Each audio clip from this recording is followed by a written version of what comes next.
বন্ধুরা, তোমরা কি ঘুম থেকে উঠেছ? তো ছেলেরা সবাই যে যার রান্না বসিয়ে দিয়েছ। আমি এখানে তোমাদের কাছে দেখাবো এই গরমে শিং মাছের ঝোল কিভাবে রান্না করবো। যা গরম পড়েছে, শিং মাছ খেলেই এখন ভালো। দেখো, মাছগুলি আমি ভেজে নিয়েছি। হ্যাঁ, বাজার থেকে কেটে এনেছিল মাছগুলো। আর আলুগুলিকে আগে সেদ্ধ করে, কারণ আজকালকার আলু যতই তোমাকে বলে দেও বেশি ভালো, একটু শক্ত শক্ত ভাব থাকে। সেদ্ধ করে নিয়েছি, তারপর নুন হলুদ দিয়ে ভেজে নিয়েছি।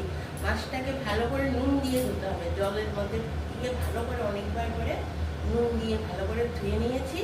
ভালো করে ধোয়ার পর তারপর ভেজে নিয়েছি নুন হলুদ দিয়ে।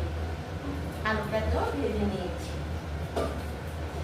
এখন এখানে একটু আদা, ছোট্ট একটা পেঁয়াজ, 4-5টা কাঁচা লঙ্কা বেটে নিয়েছি, মানে মিক্সিতে করে নিয়েছি। আর এখানে স্বাদ মতো নুন হলুদ দিয়েছি, আর 1 চামচ জিরের গুঁড়ো দিয়েছি। জিরাটা তোমাদের ইচ্ছে, দিতেও পারো নাও দিতে পারো।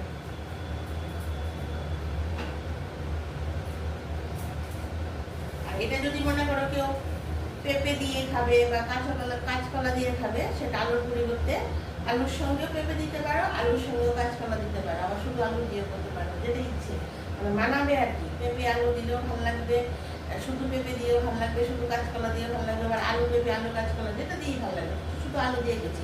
আর কালো জিরে ফোড়ন দেবে, যে যে তেলে খাও, সাদা তেলে খাও, লাল তেলে খাও। এখন আমি মশলাটা দিয়ে কষিয়ে নিচ্ছি।